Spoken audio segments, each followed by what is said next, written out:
Boa noite.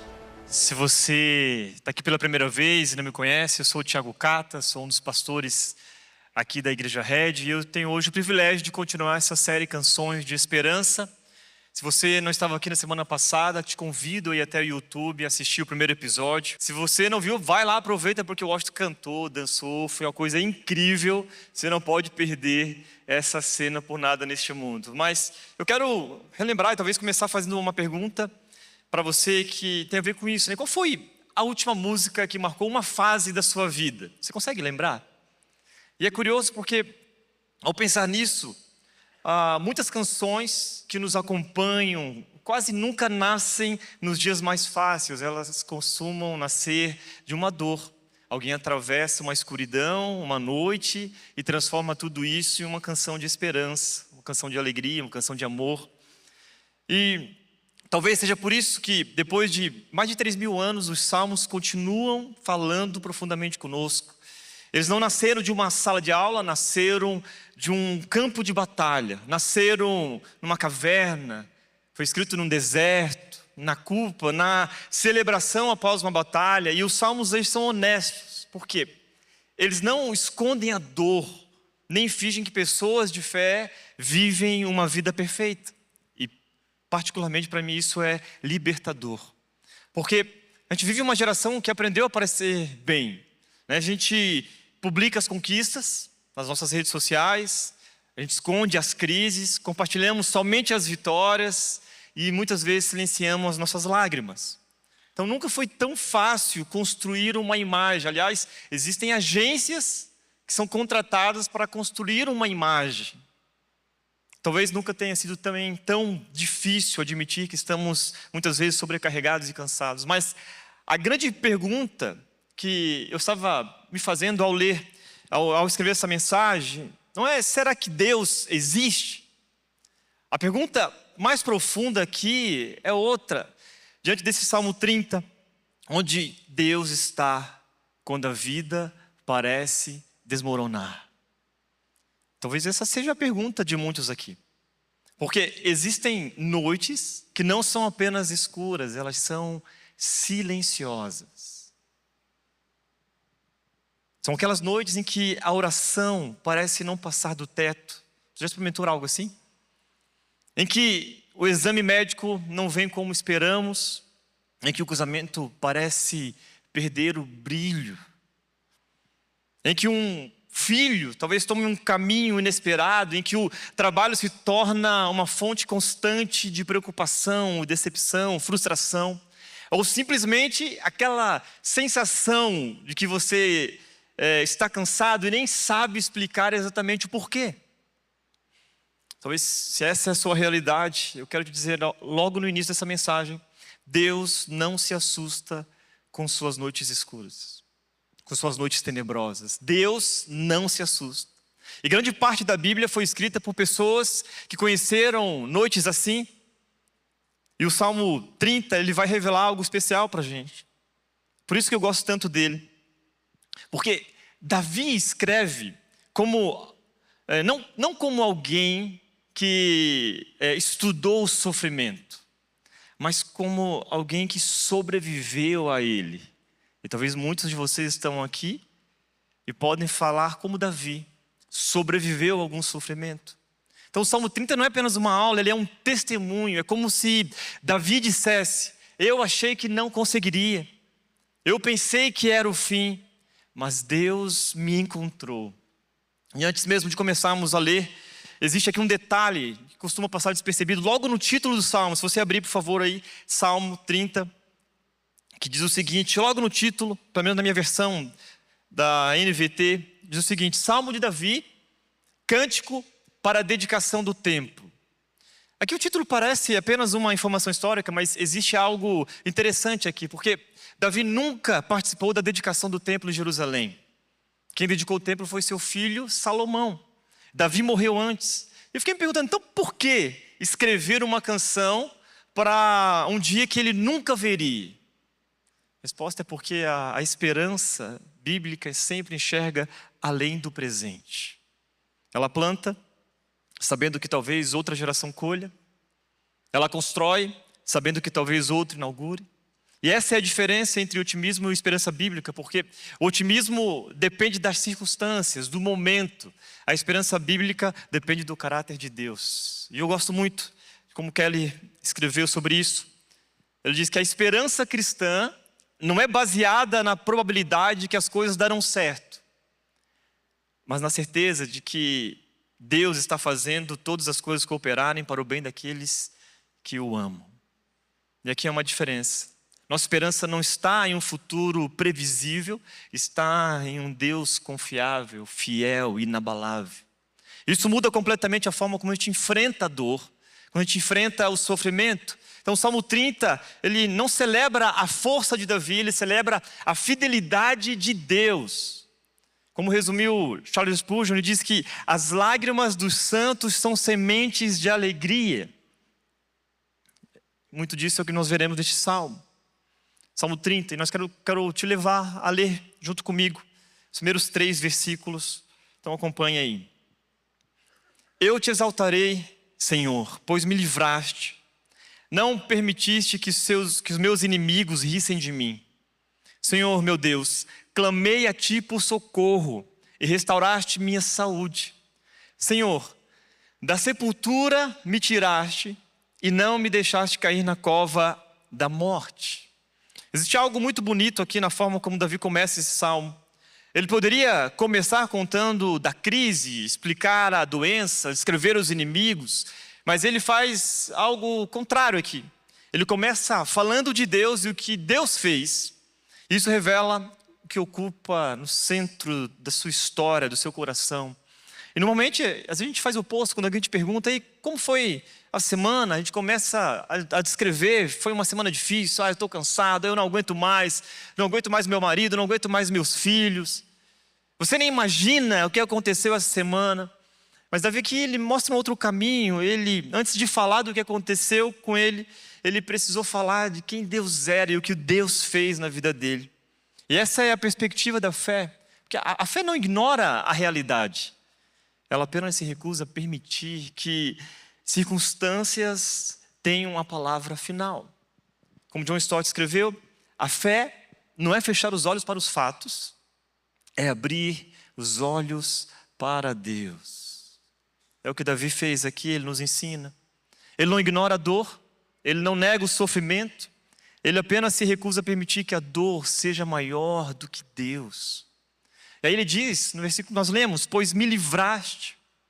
E existe uma riqueza nessa expressão, e eu não sou mestre em hebraico, mas estudando a tradução hebraica usada aqui, transmite a ideia de puxar alguém para fora de um poço. Imagine alguém preso no fundo de um poço, sem qualquer possibilidade de sair, então aparece alguém e lança uma corda e o puxa para fora, para cima, resgatando aquela pessoa. Essa é a imagem. Davi não está dizendo, olha, eu encontrei uma saída. Não. O que ele está dizendo aqui é, alguém me tirou de lá.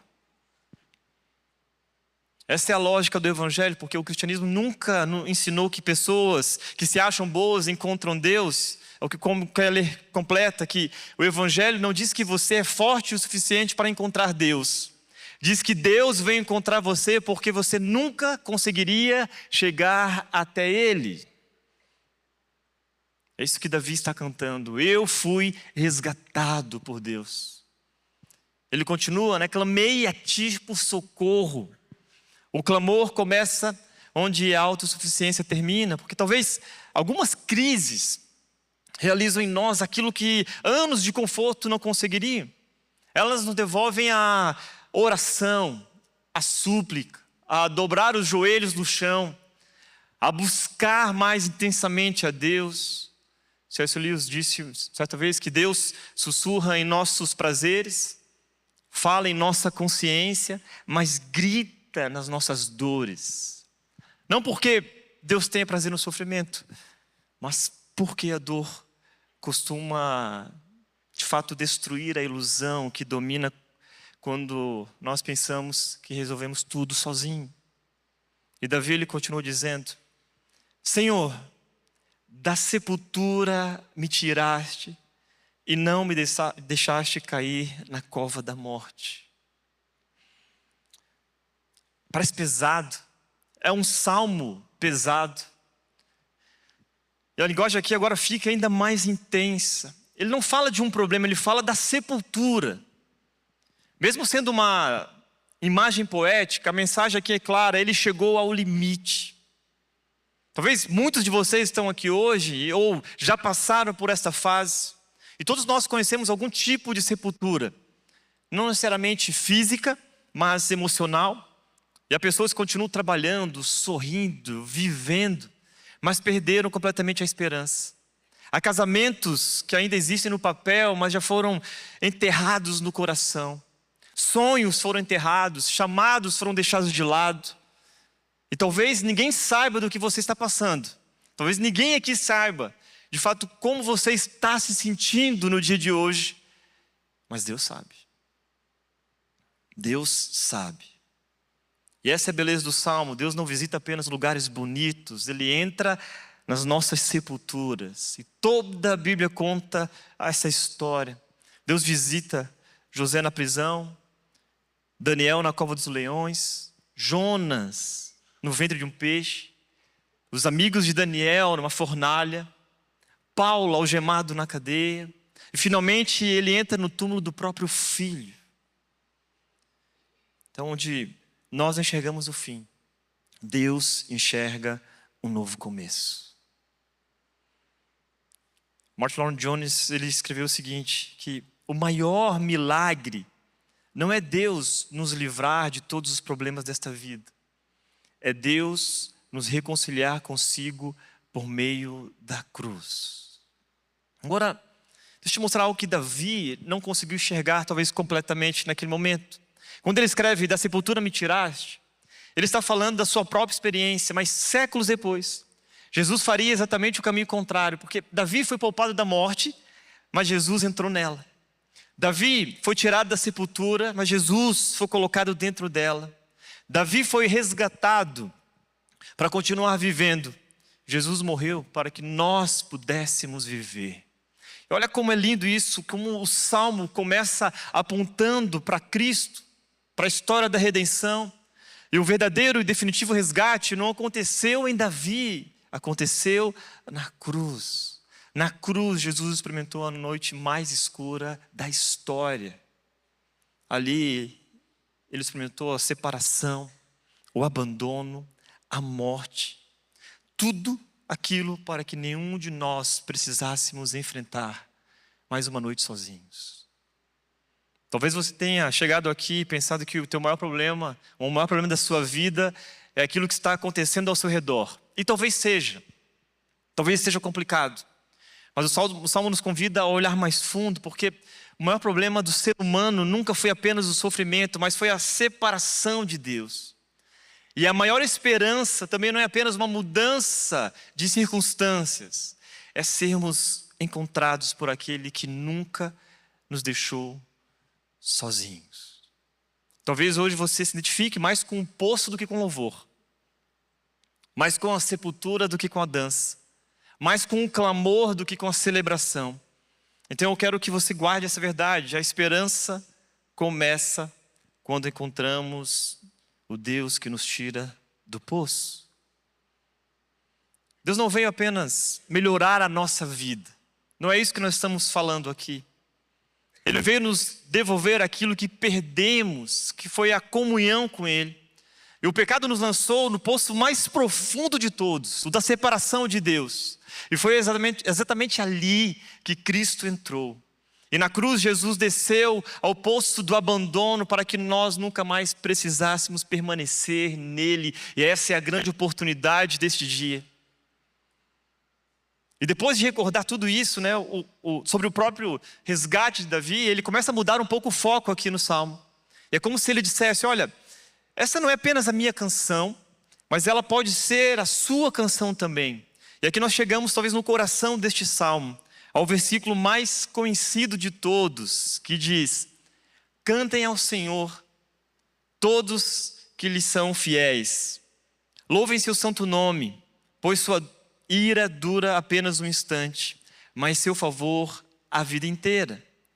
O choro pode durar toda a noite, mas a alegria vem com o amanhecer. Isso está escrito em adesivos, faixas, né, em caminhões, em tudo quanto é lugar. Talvez esse seja um dos versículos mais conhecidos deste salmo, e talvez mais conhecidos da Bíblia, mas também um dos mais mal interpretados, porque muitas vezes quando a gente lê o texto, como se Davi estivesse dizendo: olha, tenha calma, amanhã, segunda-feira, vai ficar tudo bem. Mas não é isso que ele está dizendo aqui, porque se fosse, talvez o versículo não seria verdadeiro, porque você conhece, e há pais que oram por seus filhos há anos e nunca vêm voltar. Há pessoas que convivem com uma enfermidade por décadas e a cura não chega. Há cristãos que morrem sem ver as suas orações respondidas. Então, não é sobre isso, mas o que Davi está querendo dizer aqui é que ele não promete uma vida sem noites, ele promete que a noite não terá a palavra final. E existe uma enorme diferença aqui entre as duas afirmações, porque a Bíblia nunca prometeu uma vida sem sofrimento. Se você veio para cá hoje esperando receber uma promessa de que a tua vida vai ser fácil e nunca mais você vai sofrer, quero te dizer que a gente não pode prometer isso para você. Mas a Bíblia sempre prometeu que Deus estaria presente em cada momento da nossa vida. Seja na alegria, na tristeza, na sepultura, na dança, Deus estaria presente conosco todos os dias. E Jesus, ele diz em João 16:33, olha só o que ele fala: eu lhes falei tudo isso para que tenham paz em mim. Aqui no mundo vocês terão aflições, mas animem-se, pois eu venci o mundo. Perceba aqui no texto, ele não diz: olha, vocês talvez tenham aflições. Não, ele afirma que a gente terá. Vocês terão aflições. Significa que o sofrimento não é a ausência de Deus. E muitas vezes é justamente o lugar onde aprendemos a conhecê-lo mais profundamente. Por isso que a esperança cristã nunca foi construída sobre a ausência de problemas. Se algum dia alguém falou isso para você, mentiu para você. Ela sempre foi construída sobre a presença de Deus constante, independente das situações. Essa talvez seja a maior diferença entre o Evangelho e a espiritualidade do nosso tempo. Porque muita gente procura Deus para ganhar uma vida melhor, para buscar prosperidade, para crescer no seu trabalho, na sua vida. Mas o Evangelho oferece algo infinitamente maior do que tudo isso, do que essas promessas terrenas. Ela oferece o próprio Deus. O Evangelho oferece o próprio Deus. E a maior promessa, então, nunca foi uma vida fácil. A maior promessa sempre foi a presença de Deus. Quando alguém te perguntar qual é a promessa para a sua vida, a grande promessa é que Deus está comigo em todos os momentos da minha história. Nos momentos mais complexos, nos momentos mais difíceis, nos momentos onde eu acho que eu achei que não teria mais esperança, Deus continua presente. A gente sabe disso, que a gente vive num mundo quebrado, cheio de injustiça. Doenças existem, o luto existe, mas nenhuma dessas coisas escapa das mãos de Deus. E tem dias que você sente Deus muito próximo, muito perto, não é mesmo? Quando você ora, lê a Bíblia, conversa com pessoas, você sente Deus próximo. Mas tem dias que parece que o céu está em silêncio. Você entra no seu quarto, você busca respostas, você ora e parece que está em silêncio. Um silêncio difícil de suportar. Em todos esses dias, Deus sempre continuou perto. Em nenhum desses dias, Deus mudou. Quem muda somos nós. Por isso a fé não depende do que sentimos, ela depende de quem Deus é. E quando a nossa alma diz: olha, você está sozinho, Deus te abandonou, a fé responde: não, Deus continua aqui mesmo eu não enxergando. Deus continua me sustentando, mesmo eu não percebendo. Deus continua aqui, Deus continua sendo quem sempre foi. Deus continua sendo quem sempre foi. O Deus que cura, o Deus que liberta, o Deus que transforma, o Deus que é cheio de amor, cheio de graça, o Deus que é justo. E quando Davi fala sobre o amanhecer, ele não está falando apenas de um novo dia. E na Bíblia, a manhã representa a intervenção salvadora de Deus. É Deus chegando. É Deus trazendo vida onde parecia existir apenas morte. Isso nos leva à maior manhã da história, a manhã da ressurreição. E antes mesmo, se você lembrar, quero te fazer pensar sobre isso, né? Na manhã da ressurreição, antes mesmo do nascer do sol, lembra? Algumas mulheres caminhavam até o túmulo de Jesus, carregando perfumes e tristeza. E elas esperavam encontrar um corpo, mas encontraram um túmulo ali vazio.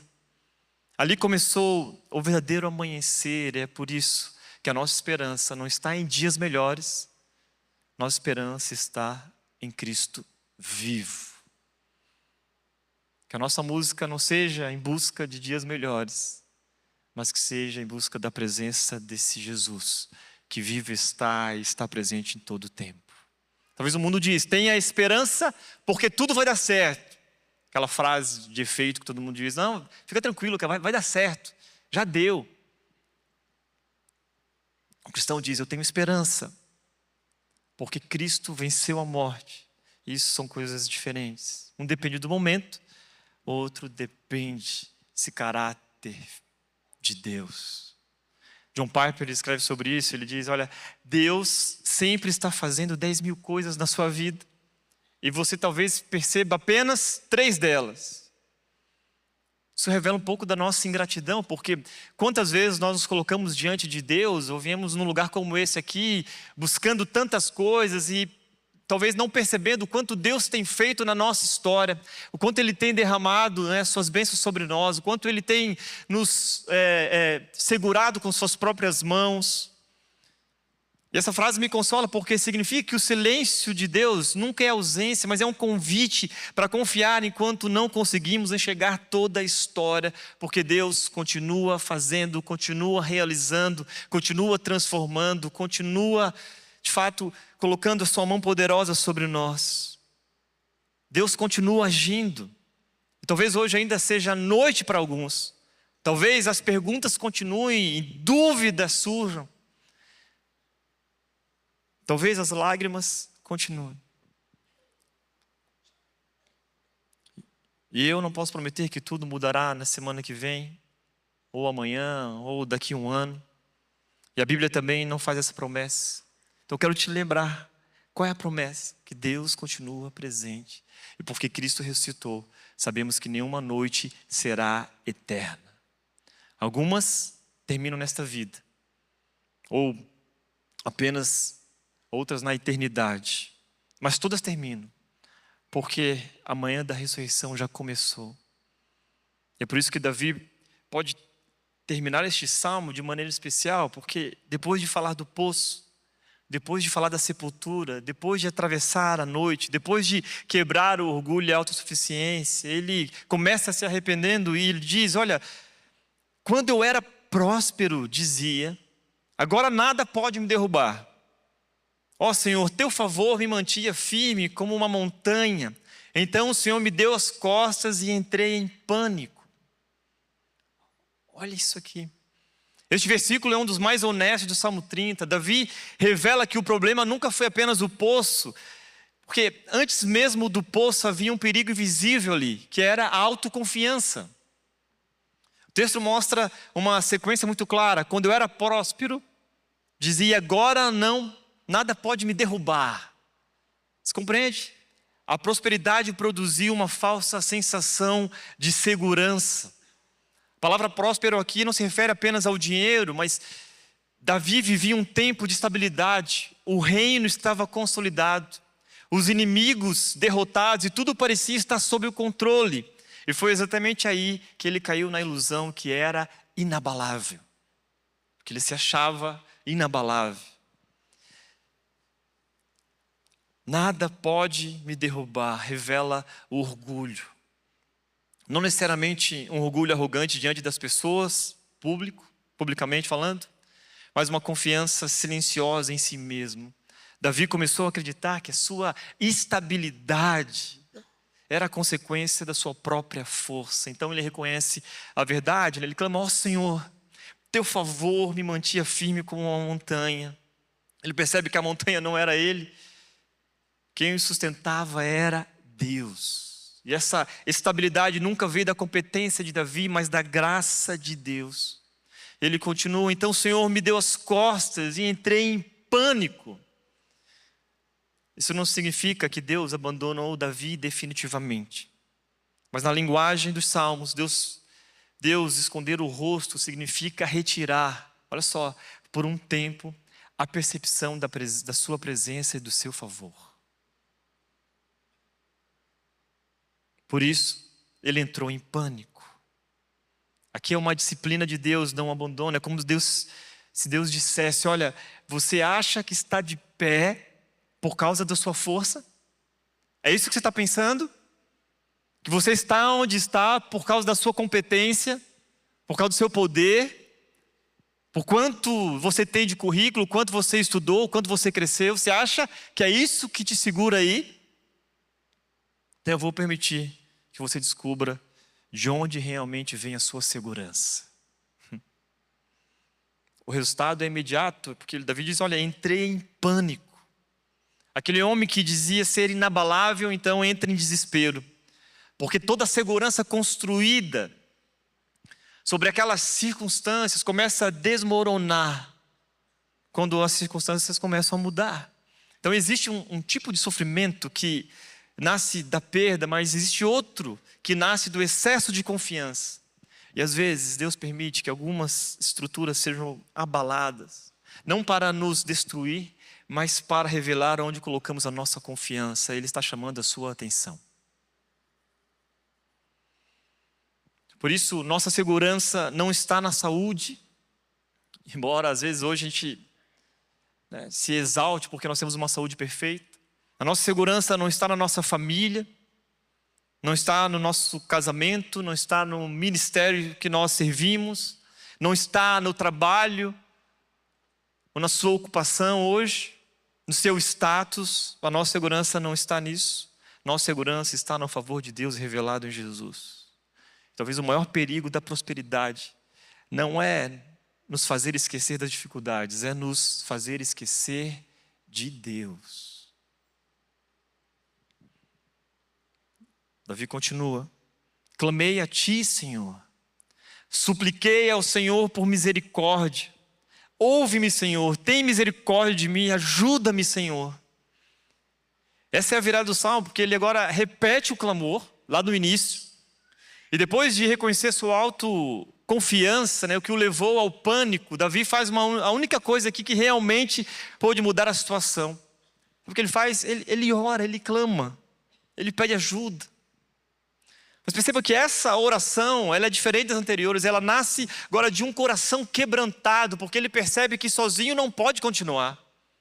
Antes ele dizia: nada pode me derrubar. Agora ele diz: tem misericórdia de mim. Ajuda-me, Senhor. O homem autoconfiante desapareceu. Surge um homem completamente dependente da graça de Deus. E impressionante como Deus continua fazendo isso hoje.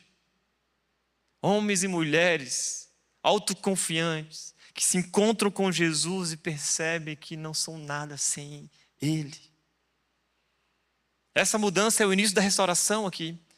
Olha as palavras, clamei, não é uma oração protocolar, é um grito de quem sabe que não consegue se salvar. Ele fala clamei, ele está gritando. Talvez em meio ao choro, em meio ao desespero. Supliquei por misericórdia. Aqui ele não apresenta méritos, ele não diz: Senhor, olha tudo que eu fiz, por que tu virou as costas para mim? Olha tudo que eu conquistei. Olha tudo que eu estou fazendo. Davi entende que sua esperança não está em seu currículo, mas no caráter de Deus. Ele pede misericórdia. Quero dizer que às vezes é isso que você precisa pedir. Misericórdia. Misericórdia, ó Deus. Misericórdia. Misericórdia é Deus não nos tratar como nossos pecados merecem. E ele repete: ouve-me, Senhor. Ajuda-me, Senhor. É interessante como a oração fica simples, né? Porque quando o orgulho cai, as orações deixam de ser discursos elaborados. Você não consegue mais ficar elaborando um discurso bonito, porque você começa a perceber a sua natureza. Se tornam cada vez mais sinceras. As nossas orações começam a ser mais sinceras quando o nosso orgulho cai e nós somos quebrantados diante de Deus. Porque quem sabe que precisa de Deus não tem vergonha de pedir ajuda. E muitas pessoas procuram Deus só depois de tentar com suas próprias forças, resolver tudo sozinho. Primeiro recorrem ao dinheiro, aos contatos, à experiência, à força de vontade. E aí percebe que não tem jeito. E aí então, quando tudo falha, elas começam a orar. E lembram: opa, existe um Deus que está presente na minha vida. E eu posso buscar e pedir socorro e ajuda. Eu posso dizer: Deus, me tira desse poço. O lugar da oração não é o último recurso, não deveria ser. Deveria ser o primeiro movimento da nossa fé. A primeira coisa que nós precisamos fazer é orar, mas orar com súplica, clamor, com sinceridade.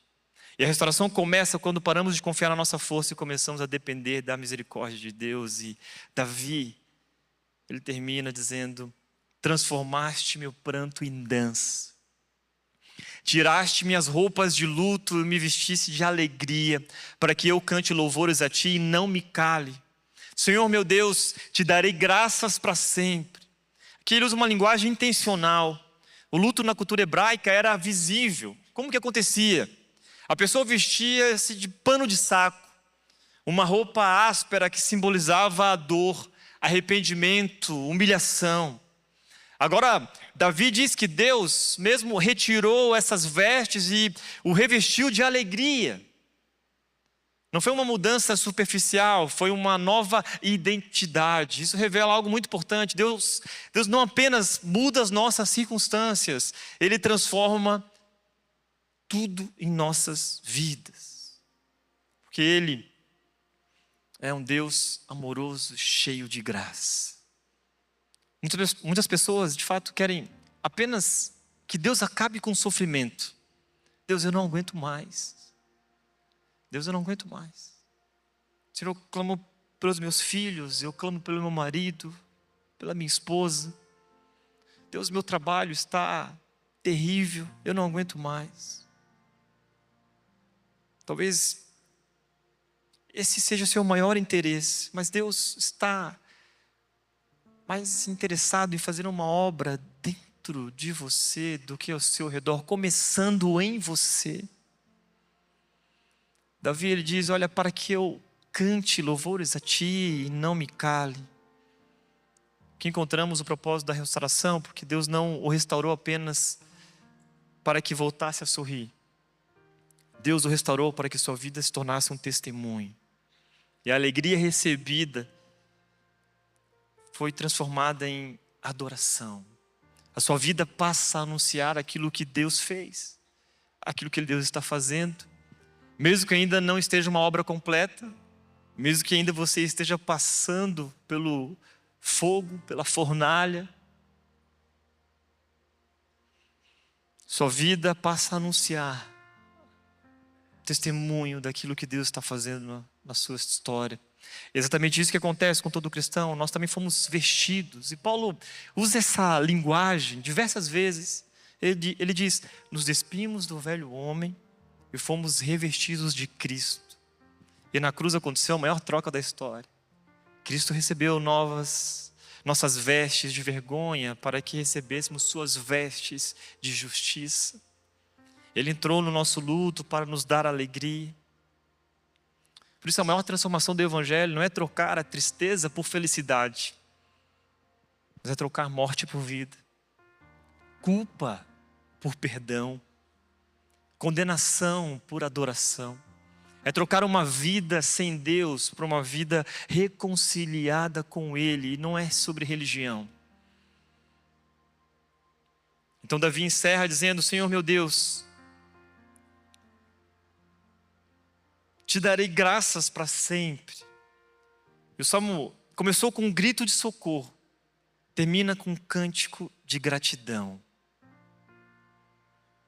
Eu quero te voltar à pergunta inicial. Qual é a canção que define a sua vida hoje, neste momento? Talvez alguns chegaram aqui hoje cantando uma canção de gratidão. Muita coisa para agradecer. Outros chegaram em silêncio porque existem dores tão profundas que roubam até a nossa voz. Você já experimentou isso? Você não consegue cantar. Você começa a lembrar da sua vida e parece que as palavras não saem. Tamanha é a sua dor. Você ora, parece que Deus está em silêncio, você espera, mas a resposta não chega. Você sorri para todo mundo, mas por dentro está quebrado. Se essa é a sua luta, se essa é a sua realidade, não sai daqui pensando que a esperança cristã é promessa de dias fáceis. Não é isso. Ela é a certeza de que existe um Deus que entra nas noites mais escuras das nossas vidas. Um Deus que caminha conosco no vale. Um Deus que não desperdiça uma única lágrima. Nenhuma dor é ignorada por Ele. Nenhuma oração sincera passa despercebida. Nenhuma noite é longa demais para impedir a sua ação. Um Deus que ouve o nosso clamor, que trabalha mesmo quando não conseguimos enxergar. Que usa até o sofrimento para moldar o nosso caráter e nos tornar mais parecidos com Cristo. Um Deus que não promete nos livrar de todas as aflições, mas promete estar presente em cada uma delas. Deus que transforma o nosso coração antes mesmo de transformar as nossas circunstâncias. E que em Cristo entrou na pior noite da história, onde experimentou todo esse abandono, carregou o nosso pecado, enfrentou a morte em nosso lugar. Mas a cruz não foi o fim da história. A manhã da ressurreição chegou. E porque Cristo venceu a última e pior noite de todas, nós sabemos que nenhuma noite da nossa vida terá a palavra final. E uma das definições mais bonitas do Evangelho, que o Keller diz é: por causa da morte e da ressurreição de Jesus Cristo, existe esperança infinita para o futuro e força inesgotável para o presente. É isso que Davi descobriu.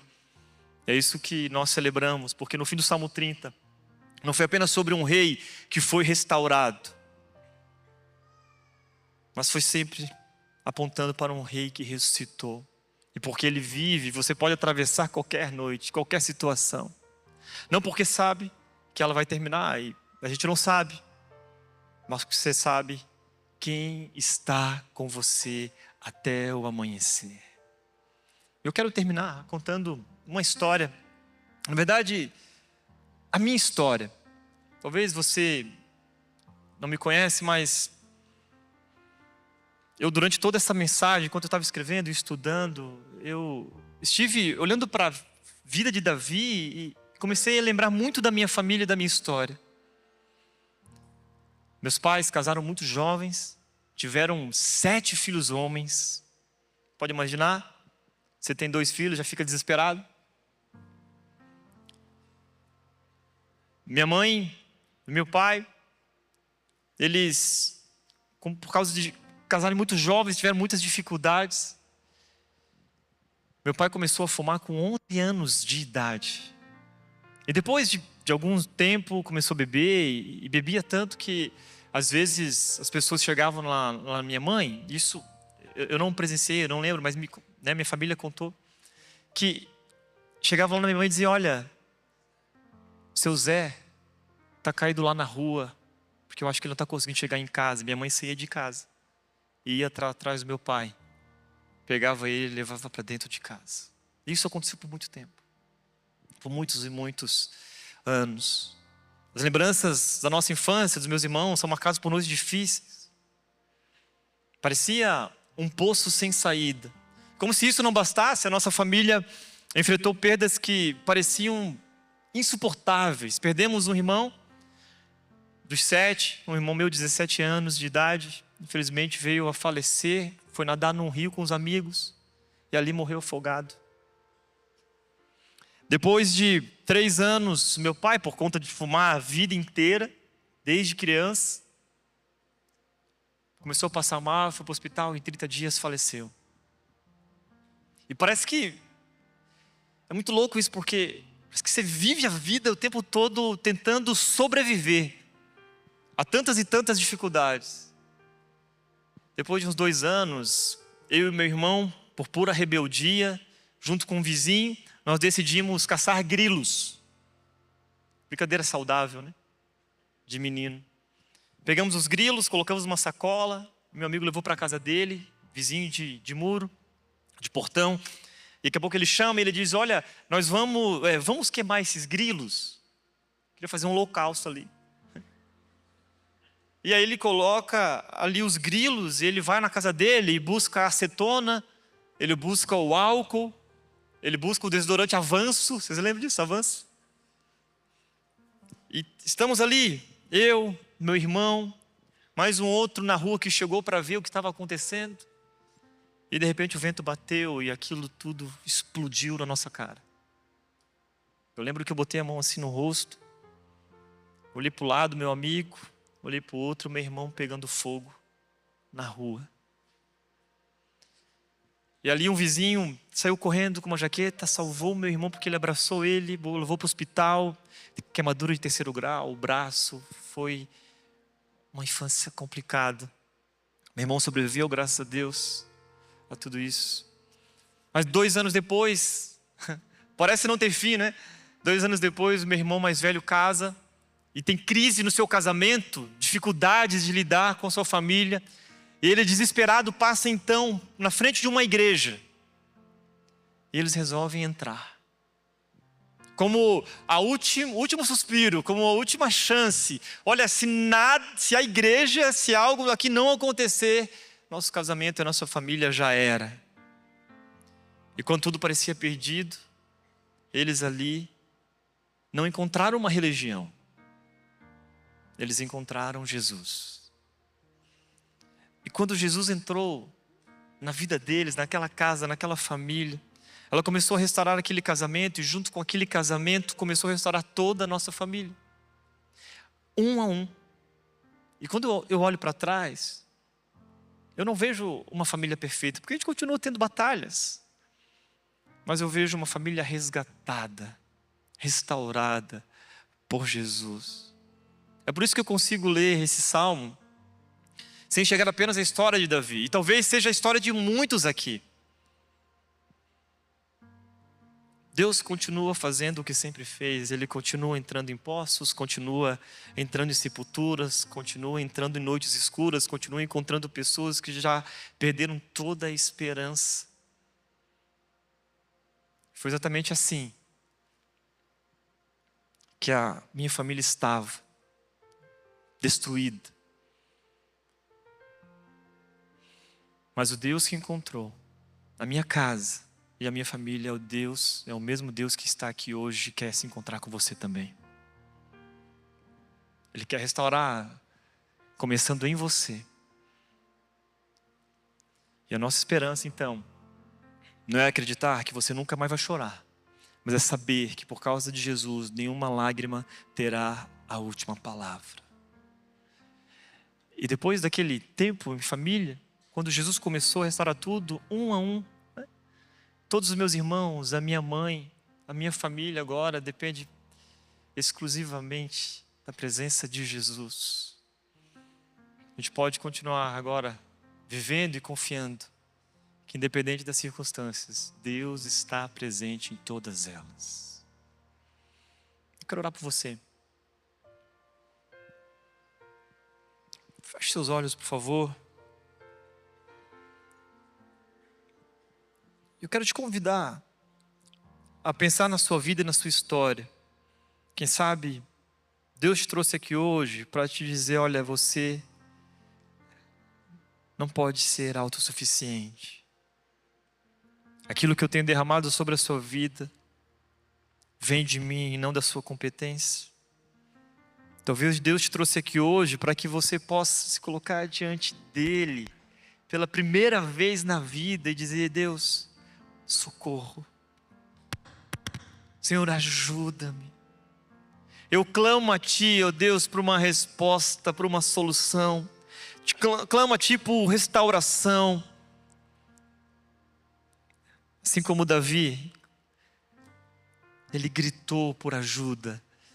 Todos nós aqui hoje estamos tendo essa oportunidade de ser resgatados de um poço que parecia ser sem saída. Mas o Deus que resgatou Davi, Ele está aqui hoje para resgatar cada um de nós. Senhor Jesus, obrigado. Obrigado pela Tua palavra, pelos salmos. Obrigado, Deus, pela sinceridade do texto. Porque assim, Deus, como Davi, nós clamamos aqui, ó Deus, e quebrantamos o nosso coração. Tira de nós todo orgulho, toda autossuficiência. Faz algo novo na nossa história. Restaura, Senhor, casamentos. Traz de volta, Deus, aquele amigo, aquele familiar que está longe do Senhor. Opera um milagre, ó Deus, cura, restaura. Nos faz reconhecer, ó Deus, que de fato não devemos dar mais nenhum passo sem a Sua direção, sem a Sua presença. Nos faz enxergar, ó Deus, que independente das aflições que nós passaremos, o Senhor continua presente em cada uma delas. Assim, Deus, nós oramos, entregamos esse momento a Ti, agradecidos por tudo que o Senhor fez e continuará fazendo. Em nome de Jesus, amém. Amém. Quero te convidar.